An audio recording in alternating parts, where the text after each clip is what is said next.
It begins with a paradox, a shadow in the heart of heaven itself, an angel with no equal among the hosts, yet born from mortal root.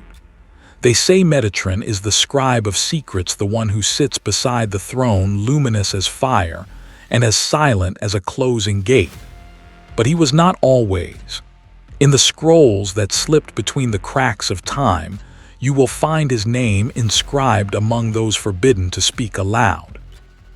For in the third Book of Enoch, the mysterious Sefer Hekhalot, Metatron stands where no other angel dares tread. He is not merely a messenger or a soldier, but the keeper of the hidden wisdom, the divine intermediary cloaked in human memory and celestial flame. The air shifts when his name is spoken, as if ancient stone doors grind open in the silence behind your ribs. In every age, the guardians of boundary and order have encircled his legend with veils, not just to protect the holy, but to sift the worthy from the merely curious. Metatron is the guardian at the threshold, a living pillar inscribed with the fractal mathematics of heaven, the blueprint hidden within the sapphire cube of Ezekiel's vision. Some traditions, as in the mystical traditions of Merkavah mysticism, see him as the living embodiment of the chariot throne itself, a vessel built for bearing glory without being consumed. It was never a legend. It was a warning. The sages whispered his name when speaking of the boundaries between flesh and spirit, the unspeakable journey from dust to fire. In the Sefer Hekhalot, a text sealed away in the labyrinth of Jewish mysticism, Metatron is heralded as the Prince of the Presence, Sar Ha-Panim, the only one permitted to witness the unveiled glory.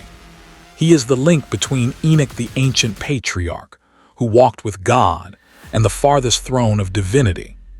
He is the angel who crossed over a forbidden possibility, threatening the cosmic order that a human could become more than angel, could ascend beyond the stations set even by the stars.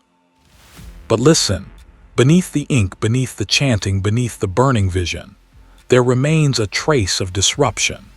The Talmud offers a fleeting glimpse, an admonition vivid as shattered crystal. Do not mistake him for God, lest you fall into heresy. The boundary is razor-thin, one breath, one heartbeat, and the world tips into blasphemy or awakening. Metatron's presence is both invitation and terror. The air grows dense with the voltage of revelation withheld. His radiance in the third Enoch is burning with the light of 1,000 suns. But don't just see the glow, feel the heat in your marrow, the tremor in your lineage, the forbidden gravity tugging at your spirit. They didn't erase the truth. They buried it beneath belief. It was not just a flood of forgetting, but an intentional silencing, a deliberate drowning in the rituals that circle but never trespass the center. The rabbis, the mystics, the visionaries, they circled his story like fire to a secret altar, at once drawn and afraid. In each retelling a warning: this is dangerous ground. Even the rare souls who glimpsed Metatron in their visions described not comfort but crisis. Angelic faces curling into incomprehensible geometries, voices echoing in chambers lined with mirrors. In the Hekhalot, he is the gate and the guardian, and the name inscribed across the trembling threshold. Now ask yourself, soul listener, what does it mean to learn the secrets that heaven locks away? Who benefits when wisdom is cordoned off? And who remembers the price of looking too closely? For in the story of Metatron, we glimpse the original conspiracy, knowledge disguised as danger, divinity cloaked as exile, the possibility that within every seeker there sleeps the seed of an angel. Pause. Let proof and legend collide in your heart. Who is Metatron if not a mirror for our forbidden longing? And if his name was once mortal, what song do you carry in your own unspoken lineage? The heavens have not forgotten that question, even if you have. And still they watch from below. It was never just a legend. It was a cipher, smuggled through the ages, cloaked in the velvet of forbidden ink. The third book of Enoch, not a gospel chained to the light, but a labyrinth whispered about in midnight assemblies, a parchment humming with power, then denied its throne in the canon. They call it Sefer Hekhalot, a text not lost but purposefully veiled, nestling between sacred scrolls and apocalyptic visions, guarding secrets meant for trembling hands and awakened hearts. Listen, a voice from the centuries stirs. In this book you are not a bystander. You are an initiate. Here the mystics of late antiquity risked more than excommunication, more than skepticism. They risked madness, trespassing palatial heavens mapped by the architects of the divine. It was in the hands of visionaries, not kings. In the lips of the few, not the many. Tradition says it was Rabbi Ishmael who ascended, described in the text as a priestly scribe who bore witness, not to angels of birth or death, but to the one who rules above the seraphim. And he said to me, I am Enoch the son of Jard. I was taken up by the Shekinah, the divine presence, to be transformed into fire. But this isn't parchment gathering dust. The third book of Enoch pulses with the energy of a crystal grid, alive, with codes echoing across heartbeats and generations. Each word ripples through the inner sanctum of memory, igniting dormant geometries in the soul. The cubes, the wheels, the spirals that tether your longing to the thrones above. The tradition is seismic, born amid the fiery scriptoriums of Jewish mystics in the land once called Babylonia, where longing for lost temples wrote new portals in dream and paper. Consider centuries before the first and second Enochs stood at the crossroads of myth and revelation. Now the third folds time, as if each symbol pressed into vellum reverberates through the celestial chambers themselves. It reads like heresy and revelation, hand in hand, refusing to let go. There are thrones and chariots, rivers of flaming wisdom. In this cosmic theater, Metatron rises, not born but transfigured. Once flesh and bone, once Enoch, a prophet who in Genesis walked with God and he was no more, for God took him. But here his story mutates. The third book of Enoch, written in the thicket of the 5th to 6th centuries, collects traditions from earlier, weaving them with the warp and weft of the Merkavah, the chariot, mysticism that fills pages with radiance and terror. This is not the Metatron of the street corner or the nursery rhyme. This is the Metatron of thundering voices and forbidden faces, the prince who stands before the Holy One, blessed be he, the one permitted to sit when no other angel dares, bestowed with 70 names, and a crown of letters forged from the primal alphabet of existence itself. Sefer Hekhalot places him in the holy engine room of the cosmos, the celestial scribe entrusted with the fate of generations. Hold your breath, for there is an ache here, a knowing older than language pressed between the letters like oil beneath the stone. If you seek the source, look first not to the Bible, but to these mystical texts, hushed, hurried, written in the shadows of rabbis and visionaries dancing between ecstasy and exile. Metatron is no simple messenger. He is the convergence of prophetic memory and mystical yearning. Each page of the third book of Enoch vibrates with the tension of a secret, almost revealed, a name almost spoken. Was this a flood of silence, purposeful erasure, or a cosmic dare? What fires were lit in hidden synagogues as generations recited lines the world was not meant to keep? And when the Sanhedrin turned its face away, did echoes still spiral through the night, pulling seekers toward the shadow of a presence they were forbidden to name? So ask yourself now, as the specter of this lost book hovers above your open mind, what creeds, what destinies were sealed by refusing it a place among the sanctioned words?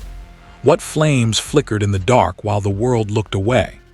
And if you felt for an instant the shudder of a secret unburied in your soul, could it be the ancient voice of Metatron calling you, ever upward, ever inward, toward the palaces of forgotten glory? And listen, Still beneath the silence their footsteps linger. From the churning depths of human history, a forbidden question claws its way to the surface. A paradox written in living light: how does a mortal become the Lesser YHWH, the closest voice to the infinite? In the folds of the third Book of Enoch, a text whispered through the walls of late antiquity, the shocking answer is revealed not as allegory, but as chronicle. Enoch the man becomes Metatron the angel. This is the serpent wound around the tree of knowledge, a transformation so audacious it echoes with celestial thunder. Feel the pulse beneath the written word. Before ink-stained parchment, rumor traveled on breath and bone, spiraling through desert night around embers. In Genesis, Enoch walks with God. The text offers only a single shrouded sentence, and then the hush, and he was not, for God took him.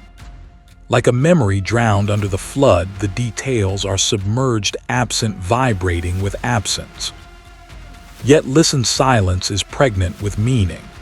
The ancient imagination, hungry for the lost chapter, conjured visions not born from heresy, but from longing, for a bridge, for a spiral staircase uncoiling from earth to throne. But Sefer Hekhalot, the third Book of Enoch, refuses to leave the silence empty. Here, Enoch ascends not merely as an honored guest, but as a cornerstone of heaven itself. Rabbi Ishmael, the text's mystic witness, beholds Enoch summoned through the 7 radiant palaces of the divine, his human frame peeled away, in glory atoms rewritten, with fiery script. The voice of the ancient text resounds. This Enoch, how did he become like one of the glorious ones? The answer: he is transfigured by the Holy One, made the scribe of the secret archives, seated above the heavenly hosts.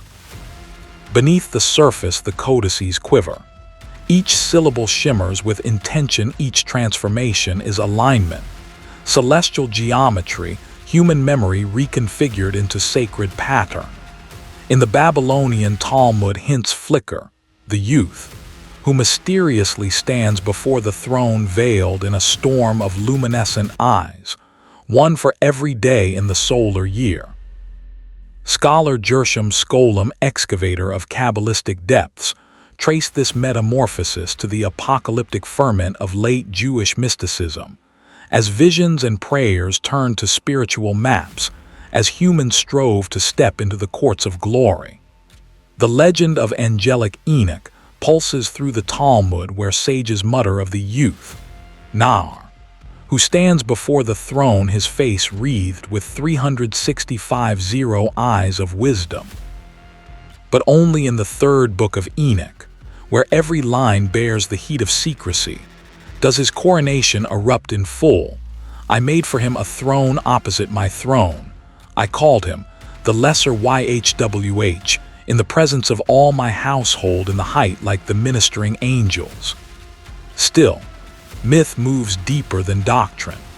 Time corrodes mortal memory, but myth remembers beneath stone and silence deep with the persistence of buried rivers. The Greeks dreamed of Hermes as the divine messenger, but in the palaces of the Merkavah, Jewish mystics heard a bolder refrain.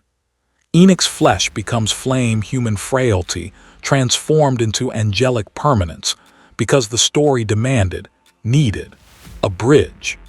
A testimony that human yearning does not end in silence, but in transfiguration, that knowledge, even forbidden, may carry one upward if one dares the ascent. Yet still a warning gnaws at the heart of the tale.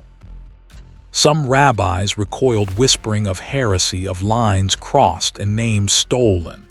Can the created ever bear the Creator's name? Should a human voice echo in the halls of the divine? In every era, defenders of orthodoxy tried to chain Metatron to metaphor. Not just a boundary, an attempted silencing, a deliberate veiling woven into communal vigilance. But the legend endures, flickering behind the eyes of every seeker. Like a glyph glimpsed in fever dream, Metatron's story is too resonant, too needed to be erased. And so we stand at the threshold, confronted by the ultimate heresy, and hope If Enoch became Metatron, what then waits on the far shore of our own transformation? In the vaults of forbidden texts and luminous visions does the story end, or only begin anew each time a mortal ascends? The archways remain open.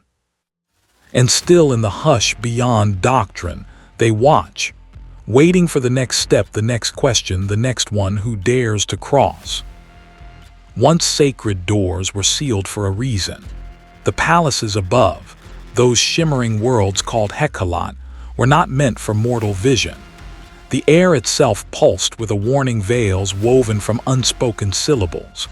Yet amid burning questions and trembling hearts the mystics dared. They ascended, in dream, in trance, in merciless longing for the hidden face. When the world beneath grew barren of revelation, the yearning grew sharp, frantic, unbearable. But every seeker was forced to ask who stands at the threshold between the world's terrible and luminous, a scribe and a sentinel. His name Metatron. Where the chariot throne shudders, where the heavenly corridors spiral, there he waits. There all geometry collapses into a single axis, the memory of ascent. In the ink-swirled texts of Sefer Hekhalot, also named the third Book of Enoch, a path blazes through worlds unknown to law or prophet. Here tradition does not murmur, it wails. The sages of late antiquity, Jews of the early centuries, did not stumble upon Hekhalot mysticism by chance. They inherited a landscape fractured by loss. The temple-destroyed prophecy silenced the very echo of Sinai buried beneath new empires. Their yearning found its way into the architecture of heaven-building steps, palaces, guardians, and cosmic seals. Each vision, each secret name chanted through trembling breath was a rebellion against absence, a crystal key turned in a vanished lock. No mere fantasy. This is the textual skeleton of an ancient hunger, a roadmap of spiritual jailbreak. The Hekhalot palaces are revealed as 7 veils drawn aside, each more perilous than the last, guarded by angelic forces whose names ache with archaic power. You can feel the cold in your bones, flames licking at your thoughts. History folds itself into symbol, and poem becomes a cry from the darkened altar. Within these shifting sanctuaries, Metatron does not merely preside. He is the axis. In Hekhalot Rabbati and Merkavah, Rabbah his name flashes among the living towers of light and fire. But the third Book of Enoch grants him a confession like no other. Metatron is Enoch, flesh transformed. The earthly scribe exalted, crushed, remade as the angel who sits behind the throne, as described by Rabbi Ishmael in the vision quest of Hekhalot literature. He is not just another celestial bureaucrat. He is the bridge between dust and divinity, the human who endured the unbearable mystery in order to become the keeper of it. I am Enoch, now Metatron, prince of the presence, he is reported to declare. In his name, the threads of earthly suffering and celestial wisdom are knotted. You are asked to remember that the path to heaven is burned by the feet of those who walk it. Dare to look upon the palace halls of Sefer Hekhalot, and you behold not only a map but a warning. The palaces are filled with fiery seraphim, thundering off-venom wheels within wheels, as recounted in 3 Enoch chapters 116. The very letters of creation are threaded through the air like vibrating crystal, shimmering in patterns lost and reclaimed. The traveler who enters without the name perishes. The traveler who enters with Metatron is protected. His ascent is inscribed with cosmic passwords and ancient seals, each one a riddle to baffle the unworthy. Even the silence cracks here. Every breath taken feels like the echo of the world's first question. And so the tradition split the world open. Here is Metatron, enthroned among angels, yet bearing the memory of human bones. Here is Hekhalot mysticism, stitching together despair, hope, and defiance in unyielding lines of code.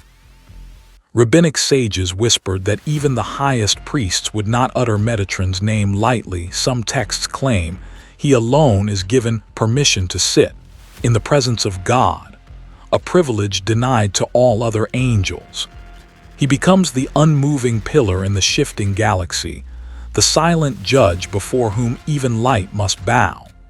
Metatron is not the gate. He is the voice behind the veil, the witness at the threshold, a secret burning at the heart of heaven. So I ask you, what palace do you yearn to enter? And who stands sentry at your soul's edge, demanding your story before the next door swings wide? When the old halls echo with your footsteps, will you recognize the signature of your longing in the angles of the light? And still, somewhere far above tonight's silent clouds, they watch from below, listening for your answer. Listen, can you bear it? The unspeakable paradox that echoes down the vaults of creation, that the holiest voice, the thunder behind the silence, must be mediated by a secret keeper. That even in the courts of heaven, God does not speak directly, but through a chosen vessel. Metatron, the one who stands behind the throne and whispers what may not be heard by mortal flesh. They said the divine would be too much for earth to bear, so the message passed through otherworldly lips carved from the memory of Enoch. Danger and glory, power and silence, all fused in this singular being. Pause here. Feel the hush that comes before the revelation, like the tremor that shivers across the surface of the deep before the first word is spoken. What ancient law decreed that the highest truth must travel veiled, fractured through hidden prisms, so that only the prepared soul could even glimpse its light? In the hush of temple corridors, marble cool against your palm, can you taste the echo of words never fully uttered? For Metatron is not merely messenger but living cipher, the vibration at the heart of prophecy, the pause between lightning and thunder, when eternity holds its breath. Turn the yellowed pages of the third Book of Enoch or Sefer Hekhalot texts from the darkened corridors of late antique mysticism. They tell of Rabbi Ishmael who ascends trembling into the heaven palaces, and it is not Michael or Gabriel who guides him, but Metatron, the Sar Ha-Panim, the Prince of the Presence. Their Metatron reveals that he is appointed as the Lesser YHWH, a radiant echo of the unutterable name, vested with the authority to speak on God's behalf, because no created mind can gaze into the unfathomable light and survive. I have been transformed from flesh and blood into flaming fire, Metatron declares, and the angels of the flaming fire wish to burn me. Who else in these chronicles bears such dual existence, both record and revelation, both man's memory and God's mouth? The Zohar mystical crown of later Kabbalah renders him the youth and the angel who brings the prayers of Israel before the king. Here the stories spiral inward, Metatron as the crystal filament, both transmitting and transforming divine power, a living conduit where mortal yearning is rewritten into the language of stars. Voices fold into silence, then back again, as if the whole of cosmos rides the heartbeat of this ceaseless scribe. But his function is not only to carry words. Metatron is the scribe of the supernal archive, the one who writes the decree before it becomes fate, who registers every soul and mystery in the books of the heavens. Jewish mystical traditions, especially in the Merkavah visionaries and later Kabbalists, portray Metatron as the administrator of hidden knowledge, a custodian over the forbidden, a watcher behind the veil. He stands at the threshold between divinity and cosmos, transcribing the living Torah, holding the keys to cosmic justice, cryptic order, and the fate of empires. He is every forbidden scroll sealed by fire, every secret encoded in starlight. In the Babylonian Talmud, a warning rings out like the cry of an ancient alarm. Elisha ben Aviah, called Acre, peers too far into heavenly ranks, mistakes Metatron for a second power, and is cast out. The boundary between messenger and God is thin as mist, dangerous as flame. There is a reason the sages buried some names and burned others. Why hints glint in the weaving of prayer shawls, in the pattern of sacred geometry, in the whispered pauses between syllables? Metatron is the guardian of what must remain unsaid, the ink that erases even as it inscribes the latticework of silence within Scripture. Like inscriptions sunken beneath the Euphrates, truths lie waiting, coded in the vibration of all things. But only those who have crossed the threshold of self are permitted a glimpse. Throughout the ages, visionary mystics have been drawn to this figure. Some read metaphysical hierarchy, others see a concealed archetype, never a mere functionary, always the turning point of celestial conspiracy. Reading between the lines of Sefer Hekhalot, Metatron becomes not merely a medium, but the living intersection of power and occlusion, authorized only to reveal what humanity can endure, tasked with concealing what would undo us. The voice and the silence, the scribe and the seal. So pause, chosen soul. What truths have been kept from your ears, shielded by the thunderous veil of Metatron? What decrees might yet be written in the vaults above, just beyond your reach? In the sanctuary of secrecy, will you seek the message or tremble at the threshold where the voice becomes a whisper and the keeper guards the gates? Listen deeply now, for there are songs sung just below the edge of hearing, glyphs etched in the silent rotation of stars. And if you are still, very still, you might sense it, the scroll unrolling, the decree taking shape as the watcher weighs what can be revealed. They called him Metatron, but the name itself is a labyrinth. It was never a legend. It was a cipher, spoken in whispers by dreamers and outcasts, written in forbidden ink at the outer edge of revelation. The sages of the Sefer Hekhalot did not invent Metatron, they chiseled him from mysteries older than Genesis, letting the echoes of lost worlds pool in one unutterable name. But what is a name when spoken outside time? Metatron is an anomaly, neither Hebrew nor Greek nor Aramaic, but an interstice, a breach in language itself. In the third book of Enoch, the proto-mystics render his name as Hebrew Mem, Hebrew Tate, Hebrew Tate, Hebrew Resh, Hebrew Vav, Hebrew Nun, invoking a syllabic puzzle that scholars from Gershom Scholem to Iddle have struggled to untangle. Did it mean the one who occupies the throne next to the divine? Was it a fusion of the Greek meta and thronos, the immortal adjutant before the throne of glory? Or was it, as some Kabbalists whispered, derived from the Hebrew metator, guide, or way shower, the cosmic intermediary straddling creation and creator? Each letter, each possible root, a ripple in the celestial mirror. Follow the syllables deeper, each vibration glimmering with meaning abandoned, meaning preserved. Metatron's name is carved not into stone, but into the spaces between breath and silence. It is the hum in the gap before thunder, the shimmer before first light breaks through the veil. In ancient Midrash, the sages circled this name in awe, refusing to write it candidly, lest it redraw the boundary between mortal and divine. In the pages of Pirkei de Rabbi Eliezer, a mere whisper of the name could bend the river of history. Yet the origins are as much shadow as substance. Ancient texts leave breadcrumbs. I am Enoch who became Metatron, the Lesser YHWH, declares the angel in 3 Enoch 12:5, but it is the name that snaps like a secret code across eternity. In Babylonian tradition, change the name to change the soul. In Talmudic fragments, other angels tremble before this unprecedented title, signaling his singular proximity to the source. This was not a flood of knowledge. It was the concealment of knowledge, a sealing away behind sigils and syllables, a sacred encryption whose locks are older than Babel's fall. They did not simply hide the root.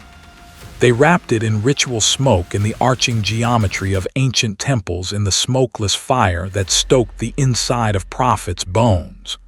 The true utterance, never wholly revealed, lingered only at the threshold, catching in the throats of the initiated.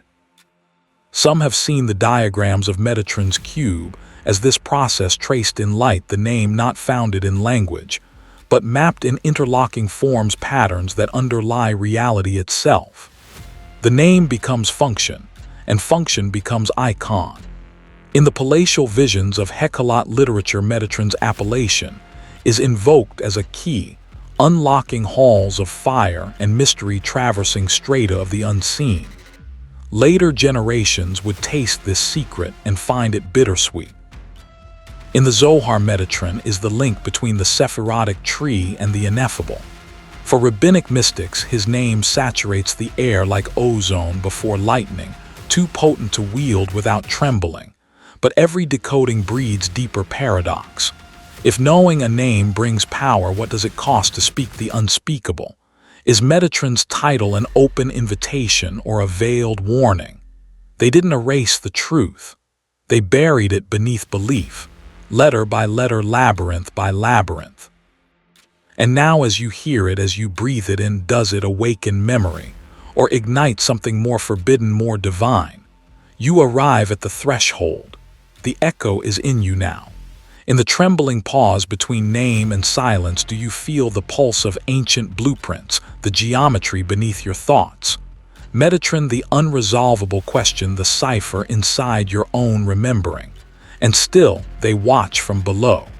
They called him Little Ihu, but not for mortal ears to hear. Metatron, son of silence, was both less and more than an angel, a contradiction carved from forbidden fire. He is not Gabriel with the trumpet, nor Michael with the flaming sword. His secret: he was once a man. The scribes of Sefer Hekhalot, the third book of Enoch, whispered a revelation so thunderous it fractured the heavens. Enoch, prophet and walker with God, was lifted up and transformed his mortal coil, remade as Metatron, the angel who stands at the throne itself. This wasn't evolution, it was apotheosis. And in that vault of celestial ranks, none have crossed that chasm from flesh to flame before. Others trembled at the divine threshold, Uriel, Raphael, Sarakel, each blazing with purpose, each conceived as eternal. They were born of the word, voices etched in the lattice of the beginning, never knowing hunger, never tasting dust. Metatron alone remembers the ache of mortality and the sound of waking, not in light but in quiet longing. In academic reflection, the third book of Enoch does not grant him mere wings. It thrones him, gives him 70 names, and sets the crown of kingship upon his brow. The Talmud alludes to him only in glimpses, as in Haggadah 15, where the sage Elisha ben Abiah sees Metatron enthroned and mistakes him for a second power beside God.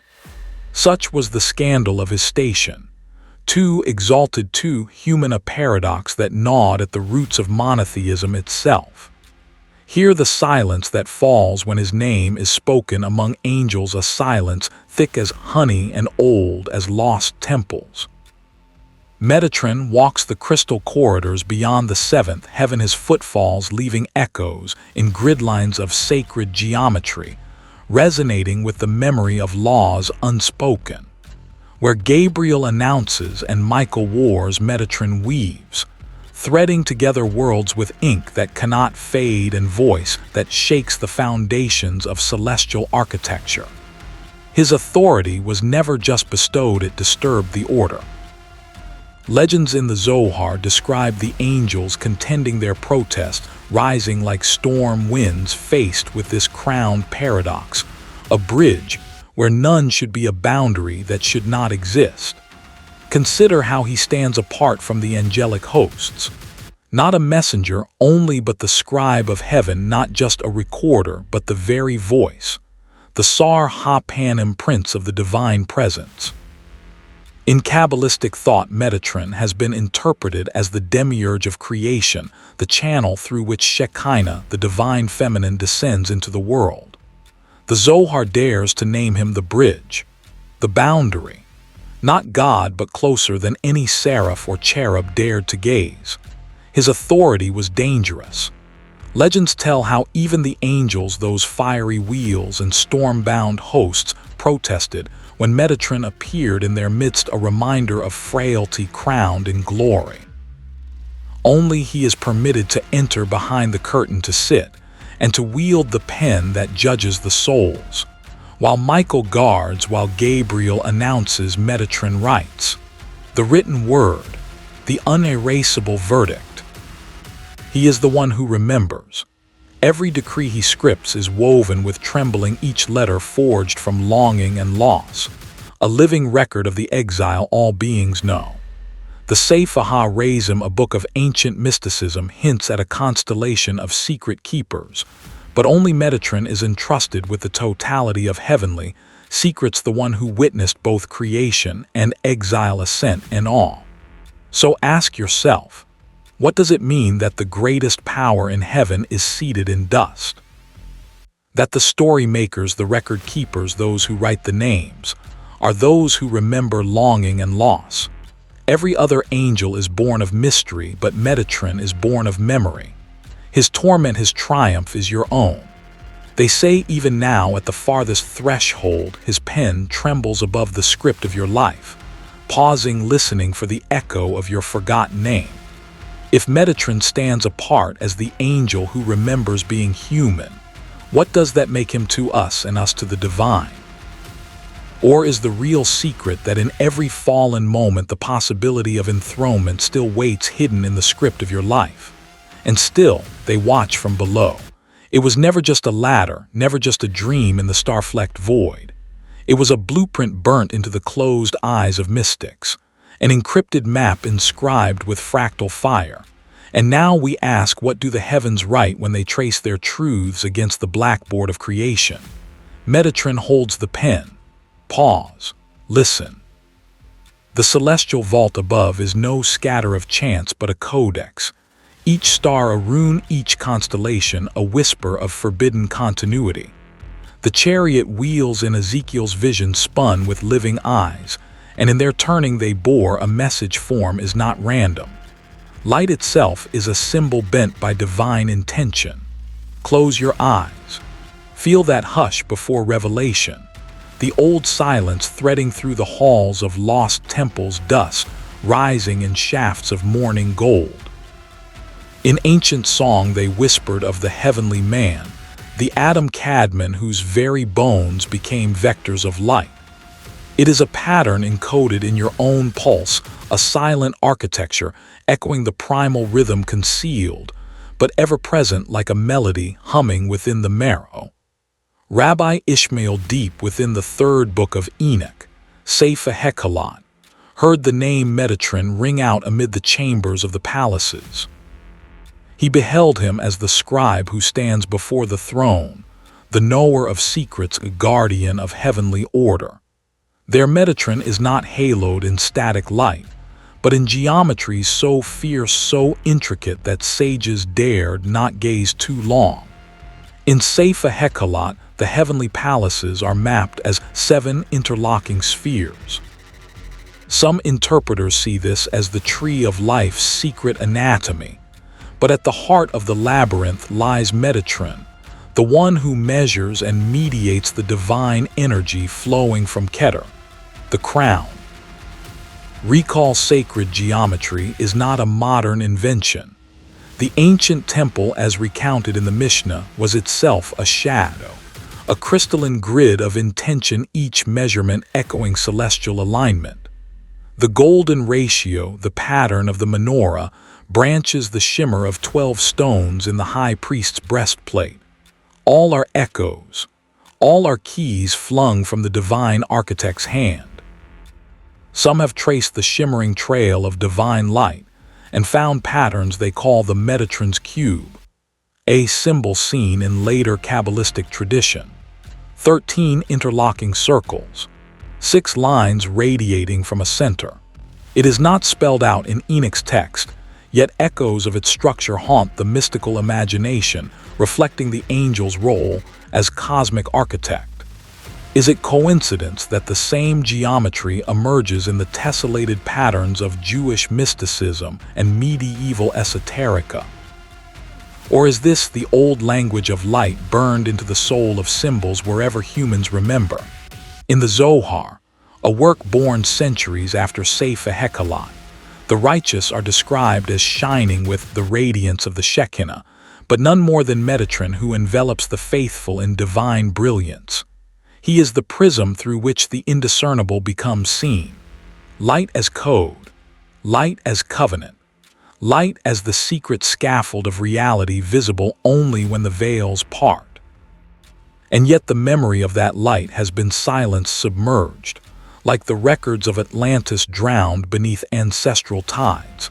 Not just forgotten but hidden, not just secret but veiled behind layers of ritual vibration and encoded tradition. You sense it sometimes, a hush that slides across the world when you look up at the stars, that quiet certainty of being watched. Yes, even now. Yet even now tradition warns, beware the gaze too intent lest the pattern consumes you. The ancients said that to see true divine light was to risk unmaking, the fragments of self scattered like dust across the abyss. In the celestial symbolism surrounding Metatron, we are handed a mirror. Do you dare glimpse the architecture of your own soul?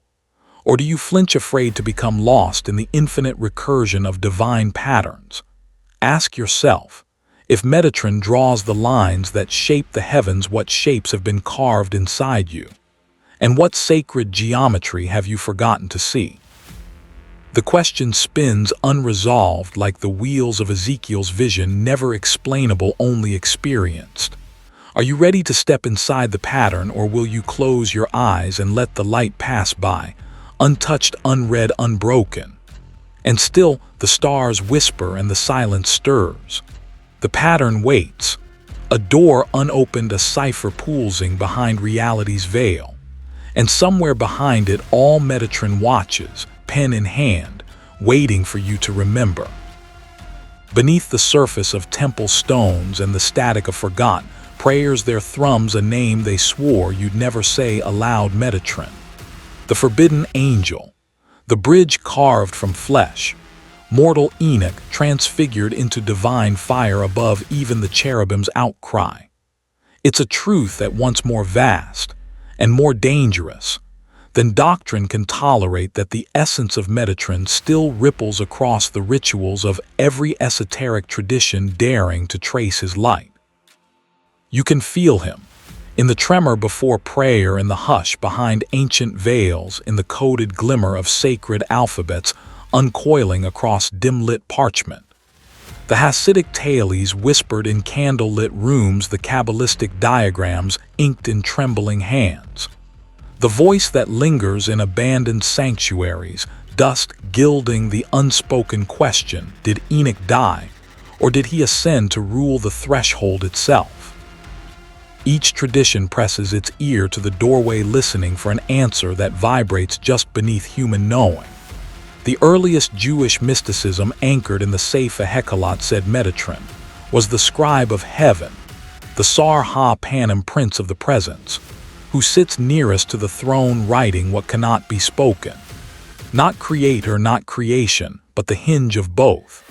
The one chosen to trace the geometry of silence, to etch into celestial records what must not fracture mortal language. He is known only in echoes, in the hush between God's thunder and the returning rain. By the medieval centuries, Metatron's shadow slipped into the Zohar. Here Sephirot and emanations swirl in endless recursion, and the cube of space and the shape of man all echo his paradox. The one in the many, the silent declaration of God's voice. Some Kabbalists, like those gathered in Isaac Luria's Tsfat, whispered that Metatron could be the Lesser YHWH, a name that burns in the mouth, a reflection of the infinite with infinitude. Through him, the hidden tetragrammaton is refracted, prismed through tradition, each letter a rung between dust and dominion.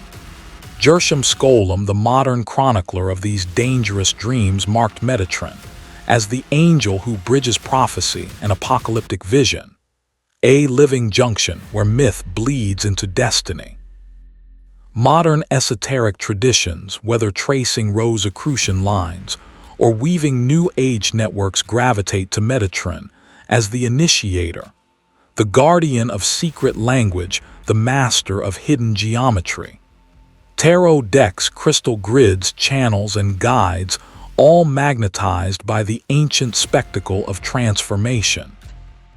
Some seekers claim visions of Metatron's cube, a geometric sigil first mapped in Renaissance Kabbalah, said to encode the scaffolding of reality.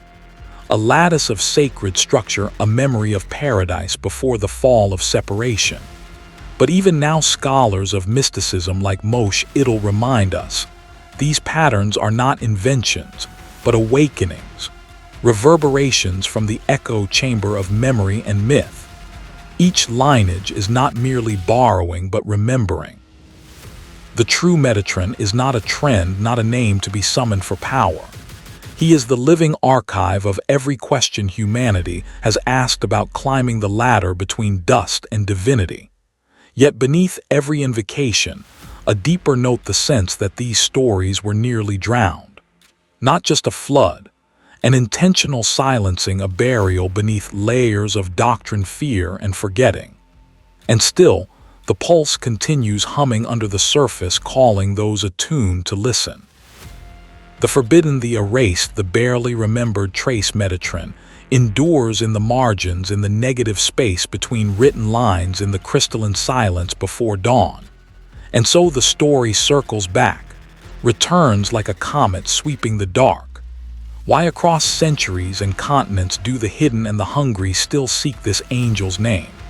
Why when dogma says, no, do mystics still ask? But what if Metatron remembers?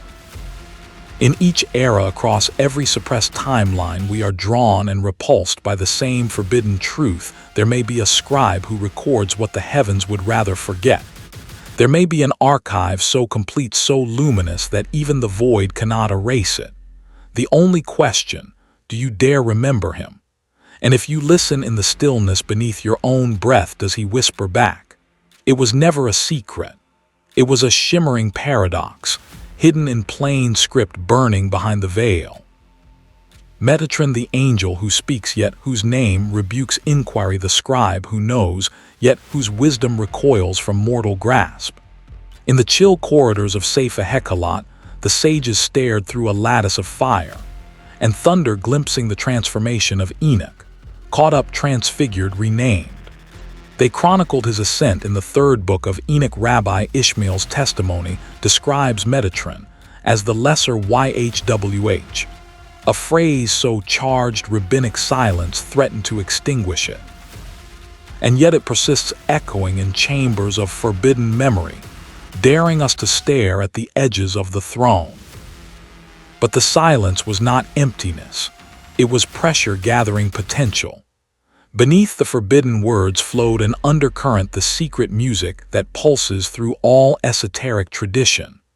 Like the unseen geometry of Metatron's own cube, a pattern both ancient and unsolvable, lines that stretch backward through Babylon, forward into Kabbalistic midnight, circling endlessly around the core wound, separation and return. To utter the name Metatron is to activate this vibration, a frequency that stirs echo in the bones. The very letters are said to bind the worlds together, to form a bridge across the abyss, as the Zohar muses on the angelic mediator who bears the divine countenance, yet walks the trembling ladder Jacob once dreamed. Why does Metatron endure? Why does his story, half-lit and unfinished, seize so many hearts across time? Because we see in him the blueprint of transcendence, a pattern repeated, mortal torn from earth, recast as mediator, intercessor, secret keeper. In rabbinic tradition, Metatron stands apart, greater than Gabriel, higher than Michael, not merely archangel, but a liminal echo of the human yearning. His legend expands in the mystical fires of late antiquity, seeping into Kabbalistic currents, where he is the bridge between worlds, the prince of the presence, the channel through which divine light sifts into creation. Each invocation of his name, found in Merkavah prayers and medieval commentaries, revives the tension. Metatron is both threshold and guardian, summoned and sealed. Mystics recognize this in the cracks of temple stones, in the ink that outlives empires, in the trembling hush before forbidden doctrine is spoken aloud. Even the Babylonian Talmud, with its warning in Sanhedrin 38b, glances sidewise at the shadow. Metatron casts too bright for heresy, too piercing for orthodoxy. Christian ascetics, Gnostic scribes, Kabbalists scattered from Spain to Safed all trace the same spiral, their longing guided by a figure who stood at the crossroads of revelation and withdrawal. An archetype not erased by burning libraries or decrees, but preserved always in the breathless pause before the next question. This is no accident of myth. Metatron's mystery survives because he is a cipher. He breaks the pattern, an angel with a human past, an earthly prophet refashioned as cosmic agency. No other angelic narrative dares this intimacy, none disturbs the boundary so deeply. Here tradition demands caution. Talmudic scholars warn that excessive veneration of Metatron shaded toward heresy. Yet the allure could not be killed. Christian mystics glimpsed his silhouette and borrowed his title for Christ. Occultists and esoteric circles rediscovered his geometry, his cube, dreaming him as an emblem of hidden architectures. His plural echoes span the Zohar, Yalkut, Shimoni, and even spill into modern popular imagination. Metatron endures because he is the messenger encoded into the structure of longing itself. He stands at the interstice, the watcher in the gate, the cipher on the page, the voice inside thunder. He is the trembling in the chest when the ordinary world falls silent, and the soul remembers the map beneath the map. The mystery, then, is not merely his. It belongs to all those who ache for a bridge, to those who sense beneath dogma and doctrine the original architecture of return.